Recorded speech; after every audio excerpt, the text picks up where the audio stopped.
नमस्कार दोस्तों, विनायक क्लासेस प्रयागराज के यूट्यूब चैनल पर आप सभी का हार्दिक स्वागत है। दोस्तों, जैसा कि आप सभी को बिल्कुल पता है कि ईवीएस की अपनी जो क्लास है वो बिल्कुल सिलेबस के अकॉर्डिंग चल रही है, जिसमें अब तक हम लोगों ने कुल 15 क्लास को कर लिया है। आज आपका दोस्तों 16वें नंबर का क्लास है, जिसमें हम लोग विस्तार से चर्चा करने वाले हैं गौरैया, मैना और कुछ अन्य पक्षियों के बारे में, यानी कि दर्जन चिड़िया के बारे में।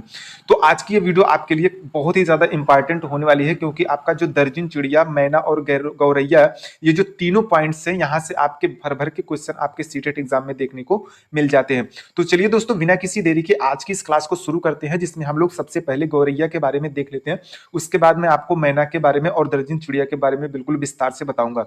लेकिन दोस्तों, एक गुजारिश है आपसे, वीडियो शुरू करने से पहले आप सभी लोग एक पेपर और पेन को लेकर के बैठे, ताकि आपको जो इंपॉर्टेंट पॉइंट्स मिलते जाएं उन्हें आप साथ साथ नोट डाउन भी करते चले, जिससे आपको आपके एग्जाम में रिवीजन करने में थोड़ी सी सहूलियत मिल सके। तो चलिए दोस्तों, बिना किसी देरी के आज की इस क्लास को हम लोग शुरू करते हैं। सबसे पहले देखते हैं गौरैया के बारे में। तो आप देख सकते हैं कि गौरैया के बारे में अगर हम नंबर 1 पर बात करें, तो गौरैया पक्षी जो होती है वो मानव के समीप रहने वाली पक्षी होती है। जैसा कि आप सभी ने बिल्कुल देखा होगा कि आपके आसपास कुछ समय पहले गौरैया पक्षी दिखाई देती थी। हालांकि इस समय गौरैया पक्षी तो अब बहुत ही मुश्किल से देखने को मिल रही है, क्योंकि ये धीरे धीरे ये पक्षी अब बिल्कुल विलुप्त के कगार पर होती चली जा रही है। ऐसा क्यों होता है, इन सब चीजों पर भी हम लोग विस्तृत तरीके से चर्चा करने वाले हैं। तो बस आप बिल्कुल पेशेंस के साथ इस वीडियो को पूरा कंप्लीट देखिए, बिना स्किप किए, चीजें आपको अच्छे से समझ में आ जाएंगी।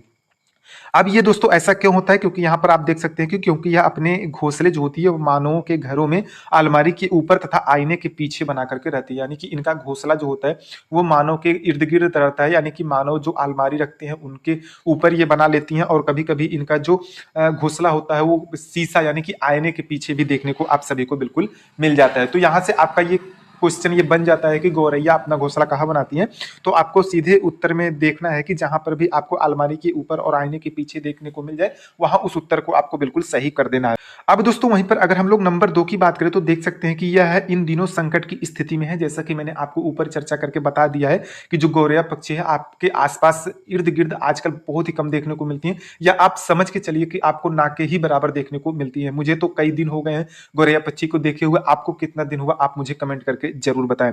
तो यहाँ पर देख सकते हैं कि इन दिनों जो गौरैया की पक्षी होती हैं वो संकटग्रस्त होती चली जा रही है। इसलिए इनके बचाव के लिए हम सभी लोग जो है हर वर्ष 20 मार्च को विश्व गौरैया दिवस मनाते हैं। यानी कि दोस्तों, आपसे ये क्वेश्चन बार बार पूछा जाता है कि विश्व गौरैया दिवस कब मनाया जाता है, इसीलिए इस पॉइंट्स को आज की इस पीपीटी में हमने शामिल किया। तो इन चीजों को बिल्कुल आपको नोट डाउन करके चलना है। हो सकता है कि आगे आने वाली आपके स्टेट एग्जाम में यहाँ से क्वेश्चन बन जाए कि विश्व गौरैया दिवस कब मनाया जाता है, क्योंकि दिवस से एक क्वेश्चन आपका हर साल पूछ लिया जाता है। तो आपको बिल्कुल याद रखना है कि 20 मार्च को विश्व गौरैया दिवस मनाया जाता है। वहीं पर दोस्तों, अगर हम लोग नंबर 3 की बात करें, तो जो गौरैया पक्षी होती है उसके धीरे धीरे जो गायब होने का मुख्य कारण है वो कहीं ना कहीं उसका जिम्मेदार जलवायु भी है। और आपका ये जो रेडिएशन होता है, जैसा कि आप देख रहे हैं कि आजकल आप सभी लोग बिल्कुल इंटरनेट के भरोसे होते चले जा रहे हैं, आप कहीं ना कहीं मोबाइल के भरोसे होते जा रहे हैं, मोबाइल पर डिपेंड होते जा रहे हैं। तो ये जो नेटवर्क का रेडिएशन होता है ये कहीं ना कहीं इनके विलुप्त का एक कारण है। तो आप सभी से बिल्कुल गुजारिश है कि आप सभी मोबाइल का बहुत ही कम इस्तेमाल करें, यानी कि जितना कम से कम हो सके उतना ही इस्तेमाल करें, जिससे कि हमारे पर्यावरण को भी सुरक्षित रखा जा सके।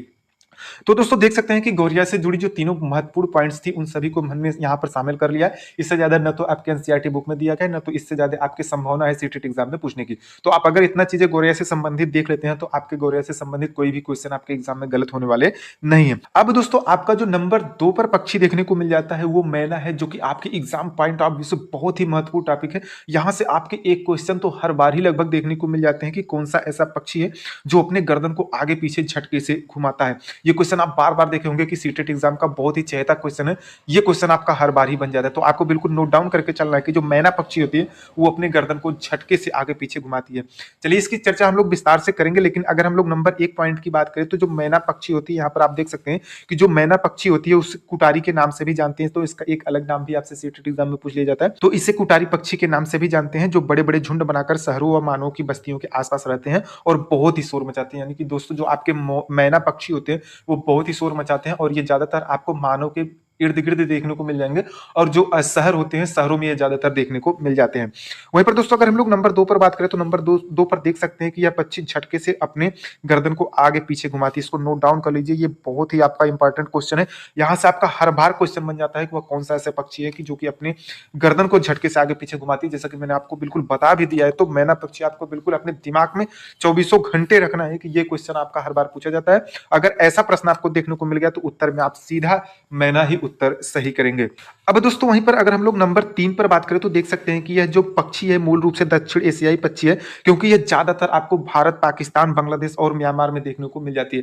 यानी कि कभी आपसे ये पूछ ले कि मैना पक्षी ज्यादातर कहाँ पाई जाती है, तो आपको बिल्कुल बताना है कि जो भारत, पाकिस्तान, बांग्लादेश और म्यांमार में पाई जाती है, और ये दक्षिण एशियाई पक्षी होती है। तो दोस्तों देख सकते हैं कि ये जो 3 पॉइंट्स थे मैंने इसके संदर्भ में, ये आपके लिए बहुत ही इंपॉर्टेंट थी। ये बहुत ही इंपॉर्टेंट टॉपिक है आपके CTET exam point of view से। यहाँ से हर बार एक ना एक क्वेश्चन बन ही जाते हैं, तो आपको इसको बिल्कुल नोट डाउन करके रखना है, या फिर आप इसका स्क्रीनशॉट रख ले करके भी अपने गैलरी में सेव कर सकते हैं। वहीं पर दोस्तों अब अगर हम लोग आगे बात करें नंबर 3 पे दर्जन चिड़िया के बारे में, तो ये भी आपका काफी ज्यादा इंपॉर्टेंट है। आज का जो वीडियो है वो बहुत ही इंपॉर्टेंट है, क्योंकि इसमें जो तीनों टॉपिक हमने लिया है, तीनों के तीनों आपके CTET exam point of view से बहुत ही महत्वपूर्ण। तो आज की वीडियो आपको तो बिल्कुल भी मिस नहीं करनी है। अगर इससे पहले की वीडियो आप नहीं देखे हो तो उन वीडियो को जरूर देख लीजिए, उसका लिंक आपको वीडियो के डिस्क्रिप्शन बॉक्स में मिल जाएगा। हमने जो आपको तकरीबन 15 क्लास पढ़ाया उन सभी क्लास को आप देखिए, उसके बाद 16वें नंबर के क्लास को देखिए, और यकीन मानिए कि यहीं से आपके सीटेट एग्जाम में जो ईवीएस का क्वेश्चन है वो सब बिल्कुल सही हो जाएगा। तो दोस्तों बिना किसी देरी के हम लोग बिल्कुल आगे कंटिन्यू रखते हैं, इस क्लास को देखते हैं। सबसे पहले दर्जन चिड़िया के बारे में, यानी कि दर्जन चिड़िया जो होती है वो नंबर 1 पर देख सकते हैं कि उसका यह नाम उसके घोंसला को बुनने की खास कला के कारण मिला है। यानी कि जो दर्जन चिड़िया का नाम हम लोग लेते हैं, ये इसकी जो घोंसला बुनने की कला होती है, इसी की वजह से हम लोग इसे दर्जन चिड़िया कहते हैं। यानी कि दोस्तों ये अपने नुकीली चोंच से जो पत्ते होते हैं उनको बिल्कुल पौधों के रेशों से, कीटों के रेशम से और कभी-कभी घरेलू इस्तेमाल होने वाले धागों से बिल्कुल ये पौधे के पत्तों को सिल करके अपना घोंसला बना लेती हैं। यानी कि इसमें मैं आपको बिल्कुल बताऊँ कि जो ये सिल करके अपना घोंसला बनाती हैं, उसके बीच में ये कभी-कभी घास-पात और रुई बिछा करके अंडे भी देती हैं। तो ये पत्तों को सिल करके अपना घोंसला बनाती है, जिसके अंदर आपको घास-पात और रुई देखने को मिल जाता है। जब इनका प्रॉपर तरीके से पूरा घोंसला तैयार हो जाता है, यानी कि रुई और घास-पात बिछा करके जब ये अपना घोंसला तैयार कर लेती हैं, तो उसी में ये अपने अंडे को दे देती हैं। तो दर्जन चिड़िया का जो नाम आपको देखने को मिला, इनकी खास कला की वजह से आपको मिल गया कि इनका नाम, कभी आपसे ये पूछ ले कि दर्जन चिड़िया का नाम किस वजह से दर्जन पड़ा है, तो आपको बिल्कुल बताना है कि इनके जो घोंसला बुनने की खास कला होती है, इस कारण इनको दर्जन चिड़िया कहा जाता है। और इनका जो घोंसला बनाने का जो कला होता है वो कैसा होता है, तो आपको बिल्कुल बताना है कि ये पत्तों को पौधे के रेशों, कीटों के रेशम और घरेलू इस्तेमाल होने वाले धागों से ये जो है अपने घोंसले का निर्माण कर देती हैं। तो आई होप दोस्तों, उम्मीद करते हैं कि आज की वीडियो आपको बहुत ही इंपॉर्टेंट लगी होगी, बहुत ही अच्छी लगी होगी, क्योंकि ये सारे पॉइंट्स आपको सीटेट एग्जाम में हूबहू देखने को मिलने वाले हैं। उम्मीद करते हैं कि आज की क्लास आपको बहुत अच्छी लगी होगी। यदि वीडियो आपको अच्छी लगी हो तो वीडियो को एक लाइक जरूर कर दे, वीडियो को ज्यादा से ज्यादा उन दोस्तों के पास शेयर जरूर कर दे जो आपके साथ सीटेट एग्जाम की प्रिपरेशन कर रहे हैं। और यदि आप चैनल पर नए हैं तो चैनल को सब्सक्राइब भी कर ले, ताकि जब भी हम कोई भी वीडियो अपलोड करें तो उसकी जानकारी आपको तुरंत मिल जाए और आप उसी के अनुसार अपनी सीटेट की तैयारी बेहतरीन कर सके, और कहीं ना कहीं आप सीटेट एग्जाम अच्छे नंबरों से पास कर सके। तो दोस्तों यहां तक की वीडियो देखने के लिए आप सभी का बहुत बहुत धन्यवाद। मिलते हैं हम लोग किसी नई वीडियो में किसी नए टॉपिक के साथ, तब तक के लिए नमस्कार।